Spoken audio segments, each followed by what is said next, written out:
Hello, everyone, and welcome to another episode of CLBDI Talks. It's Joe here, and today I'm joined by the founder of Canadian LBD Information and my friend Carol to celebrate 5 years of CLBDI and give you some insight into our story, our mission, and what we've been up to the past 5 years. All right, Carol, could you introduce yourself to the listeners and give a brief introduction to CLBDI and share what started you down this path? Okay, my name is Carol Schmidt, and I'm a widow now of Bob, my late husband, Bob Robert Schmidt. He died of the effects of Lewy Body Dementia February 8th, 2020. He was diagnosed November 7th, 2017. So it was very fast in terms of the journey of LBD. I'm a wife, a grandmother, and a Lewy Warrior, and as was Bob, and I consider my interview a Lewy Warrior too. So what possessed me to do this? I'm an action-oriented person, and I believe that others like me needed more information, especially when you were first diagnosed. It's so devastating and so overwhelming. You just don't seem to know where to look. So being a retired teacher too, my mantra is always knowledge is power. And the more information you have, the better interviews you have with the medical profession and others who are in the supporting roles for people with dementia. And it's been 5 years of us doing this, and I think you were very clear when we started out with wanting this to be a kind of repository for information and resources, and also just a kind of support system for people, because like you said, it was so overwhelming when the first diagnosis happened and not a lot of information was available. And I gotta say, I think we've been doing a pretty good job, don't you? Oh, I think we have, and we make such a good team too. So it's for those out there, I could never do this without Joe's expertise, his compassion and dedication. And we have, I should say, other folks helping us on our advisory board, and each of them has a specific skill set which we don't have, and they use it to help us, and it's all done for free. The advisory board, they give us their time for free and their skills, for which both Joe and I are incredibly grateful. Absolutely. And we've been moving and shaking in our community for 5 years. And I can hardly believe it. It feels like it was just yesterday when we started back on our journey. Looking back on everything that's happened, what are some of your best memories and what surprised you the most about this CLBDI experience? Oh, what surprised me the most was the support I received from two very good experts. Tim Hudson, who has his own, he was the only Canadian website for LBD at the time that Bob was diagnosed in 2017. And I went back to his site all the time because there was so much information. It took me a while to process, so I did it in bits and pieces. But if it hadn't been for him, I don't know where I would have gone. And then the other websites I found were two in the States. The one I particularly liked was run by Norma Loeb of the LBD Resource Center. She and Tim both encouraged me to start a website, which astonished me.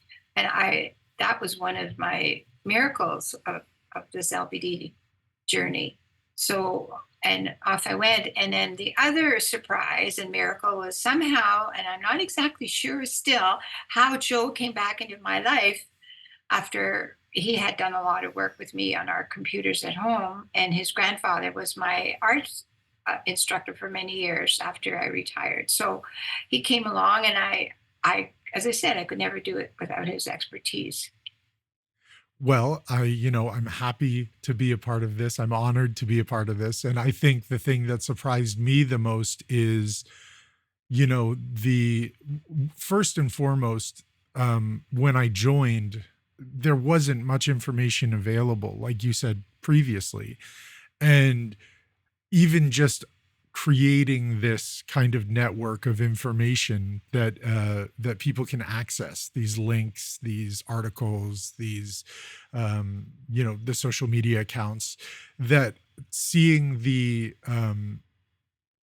natural organic growth that we've gone through, whether it's, people reaching out to us or people hearing about us, natural organic traffic on our website, and also just the number of people that are organically finding us and then donating to Dr. Pasternak because people genuinely want to elicit change. And there's a real grassroots feel to it that I, I wasn't sure if it was going to be there, and I'm always pleasantly surprised. And I think that that's also one of my best memories is meeting people from the community, or going and doing presentations with you, or going to our events, or when an event goes really well. I'm always just overjoyed at our ability to initiate change and connections, and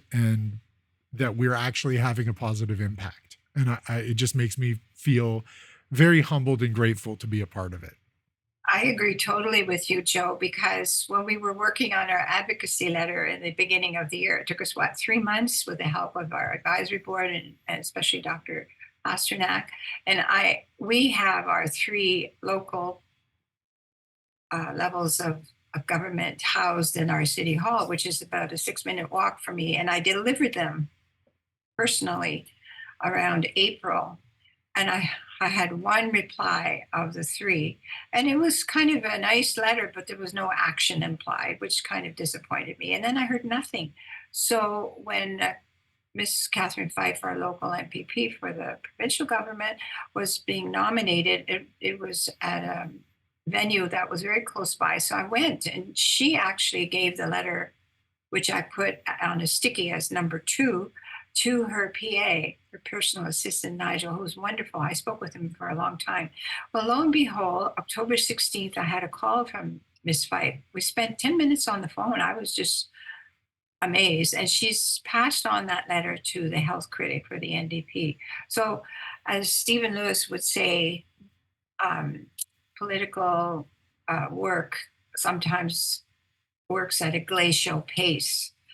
And I agree totally. But at least now there's some movement, because I was really disappointed after all the work we did that nobody really gave me any answer that was action oriented. And it's been very nice too, because it's been similar for myself and some of my friends who have sent the letter in. Um, a glacial pace is very right, but it's nice that now we're seeing some returns. And I urge you, if you're listening to this and you would like to send a message to your MPs and MPPs, we do have the advocacy letter template on our website, and I will make sure that it is linked in the bio, but it is ready to send. You can add to it or change it, but it is ready to go if you want to just take it as is and send it off to your local politicians and get the conversation started. It may take a couple months, but now we're seeing some returns on it. And that's super exciting because, there is a looming crisis with dementia in Canada. So, if you're interested in getting involved, you don't necessarily have the funds to donate, this is a great way to do it. And I will put the link in the bio. And to go back to piggyback on that, writing a letter is the most powerful tool we as individuals have, rather than just emails. Those are great too, but the letter itself, it only costs you a stamp's worth of money. And the more people do this, the more they receive it. The politicians, I'm saying, receive this letter. They know the groups are and the public wants some action, because basically we are in the crisis now. I mean, it's just going to get worse instead of better. We need to take action now. Exactly. And speaking of the future, what are your hopes for the future of CLBDI and dementia care in Canada? What are you looking forward to the most? Where do you see us in 5 years, another 5 years? If you're talking about our work for Canadian LBD work, I expect more people to be on board with us. I expect the public, the general public, to know more about it, whether you're 40 or 14 or 74 or 84 like I am, you need to have the information. So when you speak with your family doctor first, you have knowledge. And that's again, knowledge is power, and you have to write out your questions so the doctors know not to treat you condescendingly, especially if you have gray hair, or if you're very young. So the more people who are more informed and better informed and can, I've used the word agitate, but work for transformational care, as Mr. John Lord, who's our local person here, who was written an incredible book about transformational care for people who are elders and with dementia and so on. So we need to sit down and really work through things to do the action part. I, Talk is great, but action is better. I totally agree. Yes. I think the thing that I'm looking forward to is just the continued growth. Yes. Between where we started and now, we've made such huge strides. I can't wait to see where we are 2 years from now, 3 years from now. And part of that is education. I mean, that's part of our main goal is to, if not educate ourselves, have the resources available to for people to educate themselves and to find what they need, and as you said, to be better informed and ask the right questions, understand the situation. We're not, neither of us are medical professionals. We're very lucky to have medical professionals in our orbit, Dr. Pasternak and Natalia, and people on our advisory board who guide us very clearly, and we thank them very much. But, I'm just looking forward to, as you said, more people having access to and understanding Lewy body dementia, but also just the dementia crisis and the things that we are facing as a society, because an informed populace can make the right decisions. And Uh, I agree with you.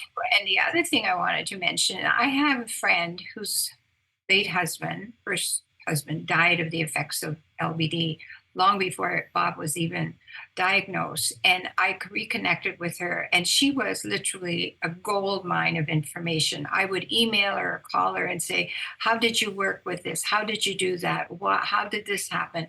She gave me all the hows and the practical day to day nitty gritty care partner caregiving that she went through. And she's helped me so much. I'm so grateful to her.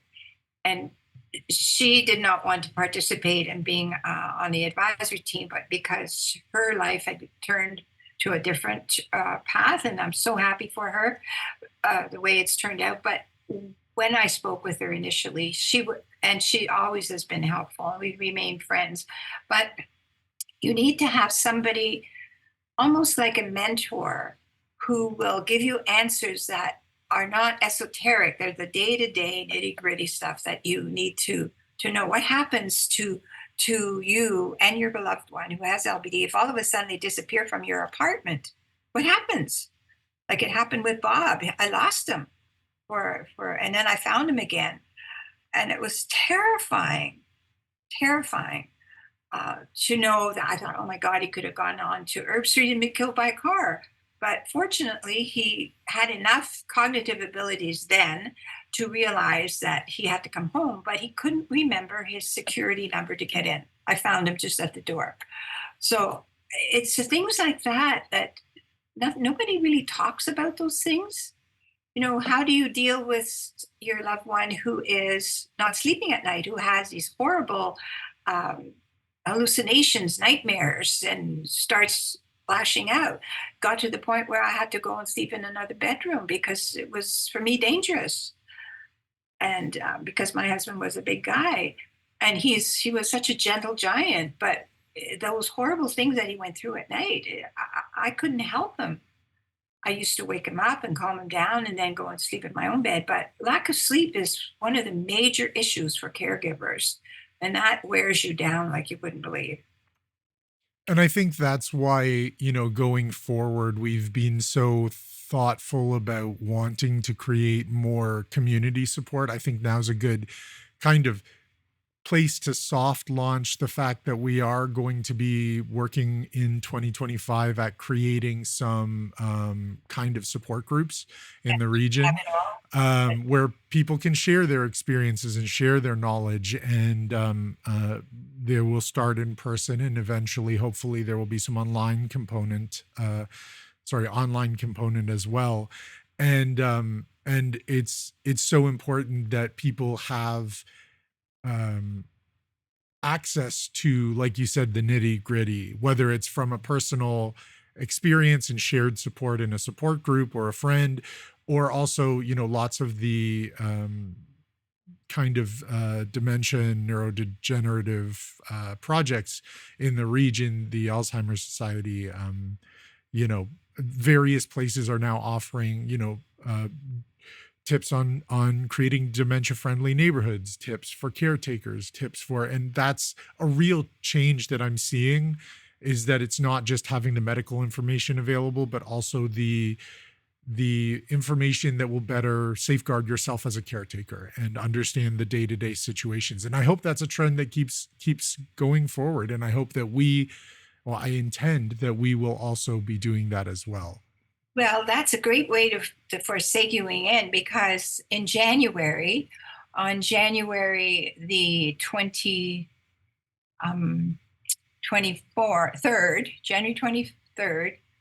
in 2025 at Christ Lutheran Church, which is in Waterloo, um, we are going to start our support group for people with LBD and some dementias, and it'll be from 2 to 3 p.m. So you can contact Joe through our website for the exact Yeah, we'll be doing some place. announcements But of yes, as we get closer to it. But I'm very excited. I think it's a great initiative. I think that having a place to go and speak with people and find that support and information is so important.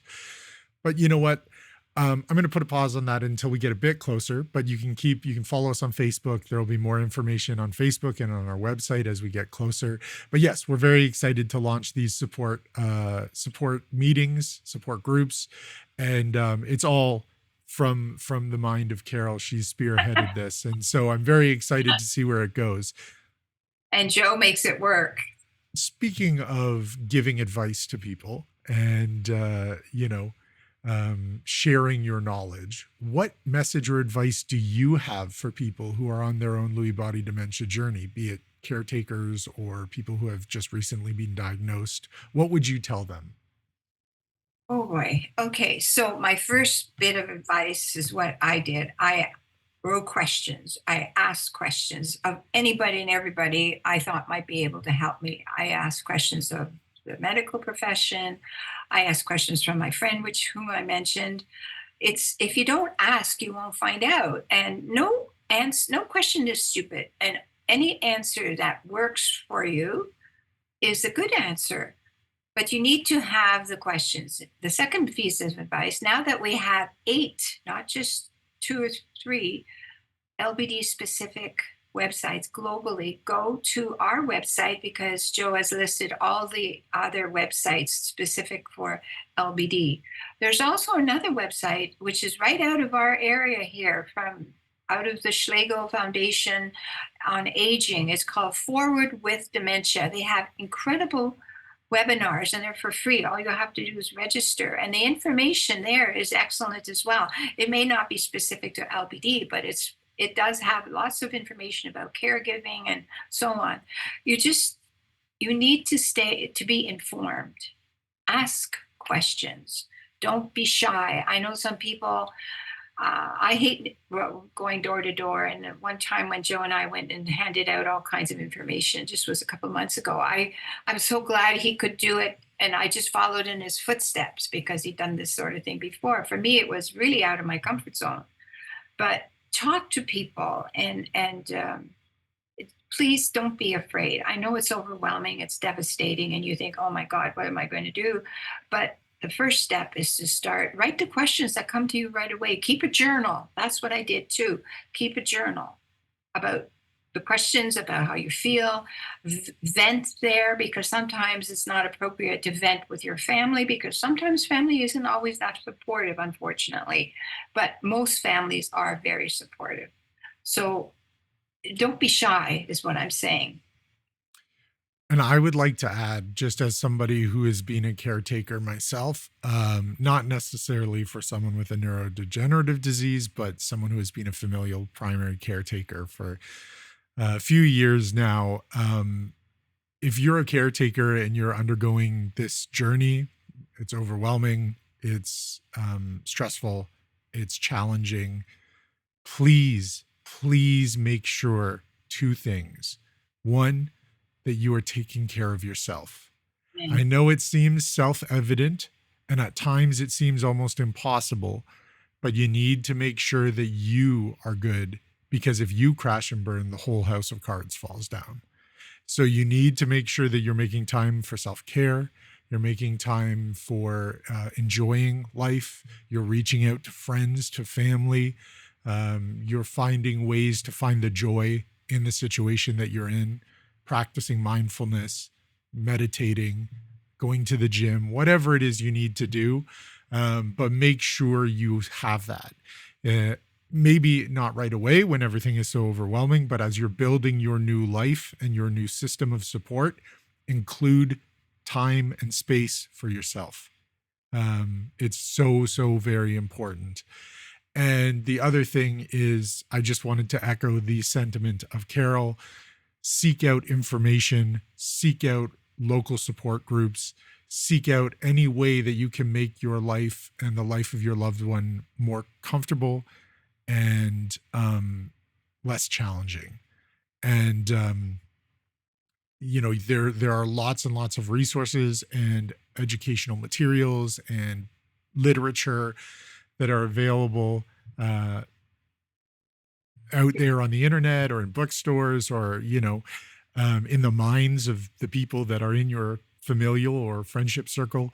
And if you don't speak out and you don't reach out and you don't look for it, you could be missing a crucial piece of information that might fit into your life in a way that will make things exponentially easier.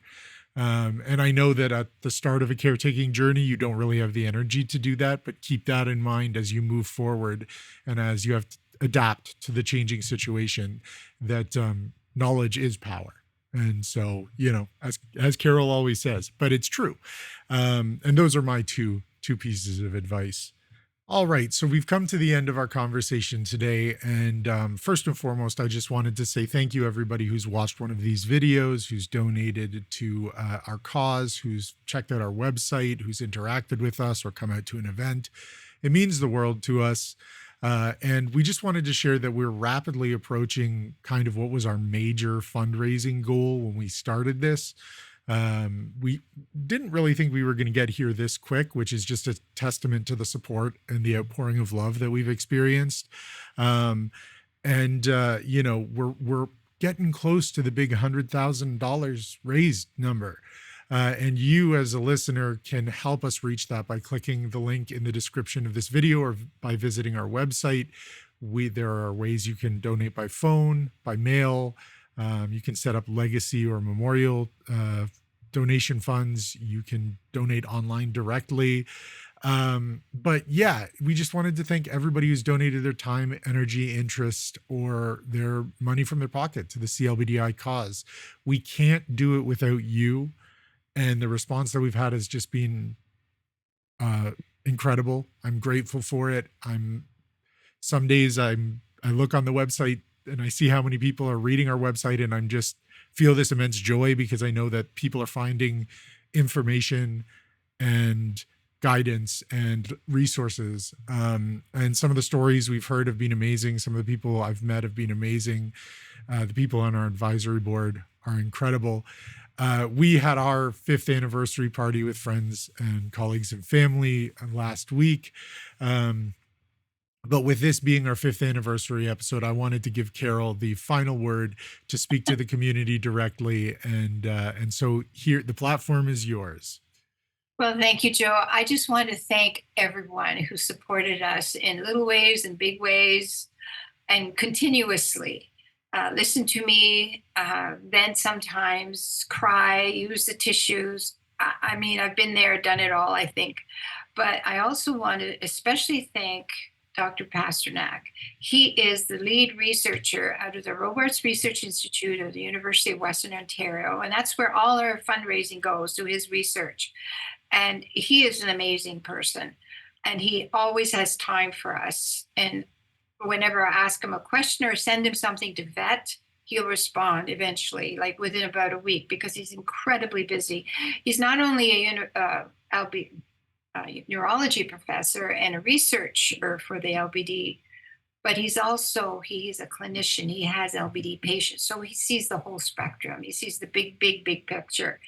And I am eternally grateful for people like him, for everyone on our present and retired board of advisors. I couldn't have done it without him. And I also want to thank especially my team partner, my partner, Joe. I could never do this without him. And please don't feel that you're alone. You can be very lonely as a care partner. You can feel angry. I didn't realize how angry I was. I was angry at everything because it was so unfair. But you know what? You put that aside and you carry on one day at a time. You just get the job done. Thank you for your support. I couldn't have said it better myself. Thank you for including me on this journey, and happy 5th anniversary to CLBDI. Following this video, there's a brief PSA, speaking of Dr. Pasternak, from Dr. Pasternak, where he's going to talk a little bit about the situation the medical community and system is under. If you'd like to hear more from him or other members of our advisory board or some of our esteemed guests, you can watch the previous episodes of CLBDI Talks. We'll have probably one more around the end of the year or at the start of 2025. We're going to take a little bit of a break now, but we have tons of updates on new merchandise, the support groups, plans for the holidays, all of that good stuff over on our Facebook. You can follow us on Instagram at Canadian LBD Info, or you can visit our website, www.canadianlbdinfo.ca. Thank you once again for listening, and here's Dr. Pasternak. Hi, my name is Dr. Stephen Pasternak. I'm a cognitive neurologist at Parkwood Institute at Western University in London, Ontario. I've been asked to say a few words about the crisis facing dementia care in our province and our country. So right now we're short of everything. We're short of day programs, we're short of home care, and we're short of caregiver support. But probably mostly what we're short of is long-term care beds. And most places in London will have a 3 or more year wait list. So this was an emergency yesterday, but it's getting worse every day. So now is a great time to contact your MPs or your MPPs. If you're looking for a place to start, CLBDI has a great advocacy letter on their website. Thank you.